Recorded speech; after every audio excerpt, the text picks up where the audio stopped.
दोस्तों अस्सलाम वालेकुम। आज हम बात करेंगे कि शेख रशीद ये क्यों कह रहे हैं कि नैब ईद के बाद टार्जन बनने जा रहा है और अब नैब की जद में अपोजिशन के साथ साथ हुकूमती अरकान भी आएंगे। तो नैब की जद में कौन कौन से हुकूमती अरकान किस वजह से आ सकते हैं, आज हम इस वीडियो पर इस मामले पर बात करेंगे। और इसके साथ साथ आपको यह भी बताएंगे कि वज़ीर आज़म इमरान खान और चौधरी परवेज इलाही के दरमियान किस किस्म की सर्द जंग जारी है और इसकी असल वजूहात क्या हैं। अगर आप इस खबर की तफसील जानना चाहते हैं और आने वाले दिनों में भी अहम मामलात से आगाह रहना चाहते हैं तो हमारे चैनल को सब्सक्राइब कीजिए। और अब बात करते हैं आज के मौजू पर। तो आपको बताएं कि शेख रशीद गुज़िश्ता कई रोज से ये दावे कर रहे हैं कि उनके मुवक्किल उनको बता रहे हैं कि नैब जो है वो अब टार्जन बनने वाला है और ईद के बाद नैब की जद में ना सिर्फ अपोजिशन रहनुमा बल्कि हुकूमती रहनुमा भी नैब की जद में आएंगे। तो शेख रशीद के ये मुवक्किल कौन हैं जो उनको इस किस्म की खबरें पहुंचाते हैं और हुकूमत के आखिर वो कौन से अरकान हो सकते हैं और उनकी वजूहात क्या हो सकती हैं कि वो नैब की जद में आए। इसी वीडियो में थोड़ा सा आगे चलकर इस मामले पर बात करते हैं, लेकिन पहले आपको थोड़ा सा ये बताएं कि इस वक्त चौधरी परवेज इलाही और वज़ीर आज़म इमरान खान के दरमियान किस मामले पर एक सर्द जंग जारी है। तो इसका मुख्तसर पस मंज़र यह है कि जिस वक्त तहरीक इंसाफ ने इंतखाबात के बाद हुकूमत बनाने की कोशिश की तो उसे मजबूरन वफाक में भी और पंजाब में भी काफ लीग को इत्तेहादी बनाना पड़ा बादल नाखास्ता। और सब जानते हैं कि वज़ीर आज़म इमरान खान काफ लीग को और चौधरी परवेज इलाही को कभी भी कोई ज़्यादा पसंद नहीं करते थे। अब तहरीक इंसाफ ने मजबूरन काफ लीग को इक़्तिदार में जो हिस्सा मिलना चाहिए था उस हिस्से से भी ज़्यादा दिया, लेकिन चौधरी परवेज इलाही अपने बेटे मुनिस इलाही को वफाक में वजारत दिलवाने के लिए मुसलसल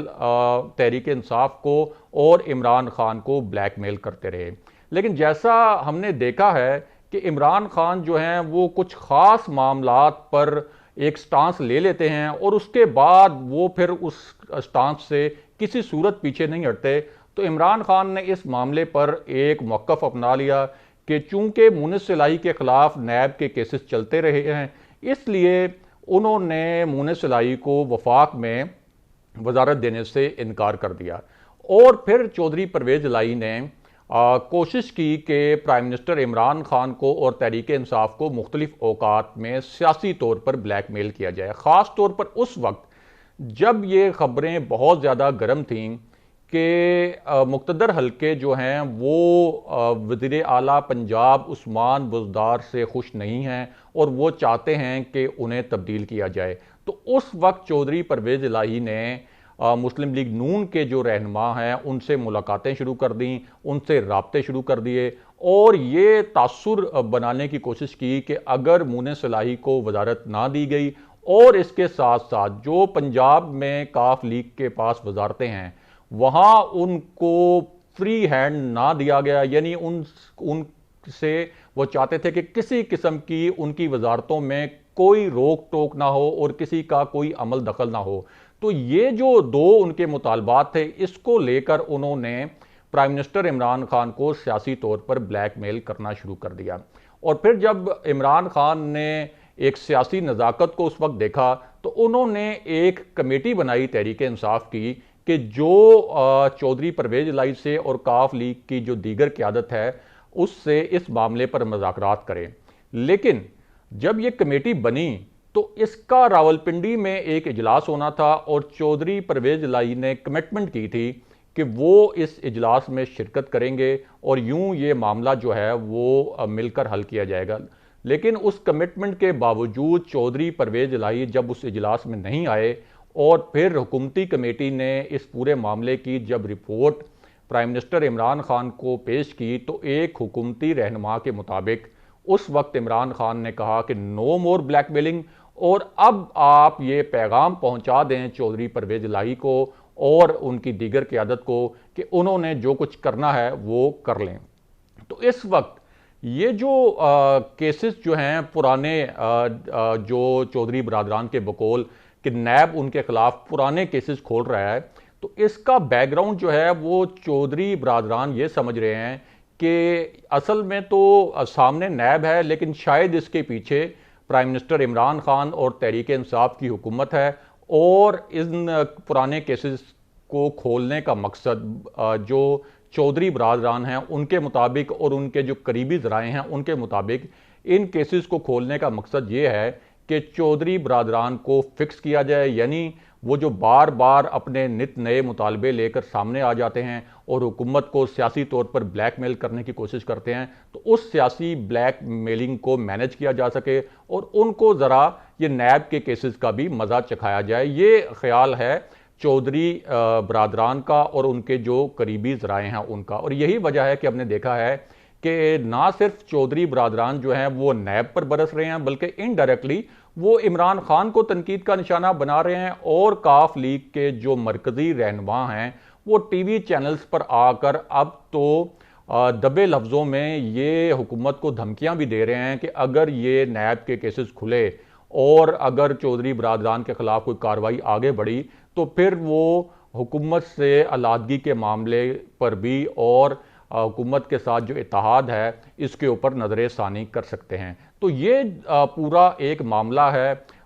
जिसका एक ख़ास पस मंज़र है, और इसी वजह से इस वक्त चौधरी बरादरान और प्राइम मिनिस्टर इमरान खान के दरमियान एक सर्द जंग जारी है। और अब बात करते हैं शेख रशीद के उन बयानात की जिनमें वो बार बार कह रहे हैं कि उनके मुवक्किल उन्हें बता रहे हैं कि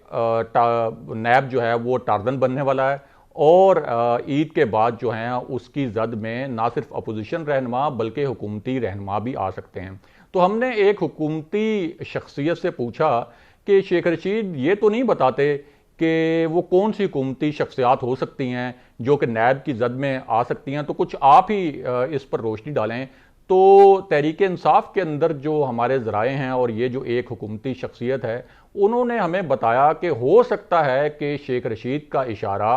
वफाकी काबीना में जो गैर मुंतखब मुशीर हैं और जो गैर सियासी मुशीर हैं उनकी जानिब हो, क्योंकि उस हुकूमती शख्सियत ने हमें बताया कि वफाकी काबीना के एक इजलास में दो वज़रा प्राइम मिनिस्टर इमरान खान की मौजूदगी में इन मुशीरों के ऊपर बड़े बरहम हुए थे, और उन्होंने कहा था कि इनके जो कारोबारी मफादात के टकराव का मामला है और इनके हवाले से जो मीडिया में स्कैंडल्स सामने आ रहे हैं इनकी तहकीकात करवा लेनी चाहिए, ताकि तहरीक इंसाफ की शफाफियत का जो तासुर है और वो जो उसकी साख है उसको नुकसान ना पहुंचे। और वो जो दो वज़रा थे उनके मुताबिक तहरीक इंसाफ के जो नजरियाती रहनुमा हैं और जो दीगर वज़रा हैं उनके ऊपर तो करप्शन के इस तरह से कोई चार्जेस सामने नहीं आए, लेकिन ये जो गैर सियासी मुशीर जो इस वक्त और अनइलेक्टेड मुशीर वफाकी काबीना में बैठे हैं उसकी वजह से तहरीक इंसाफ की हुकूमत को और प्राइम मिनिस्टर इमरान खान को इल्ज़ामात का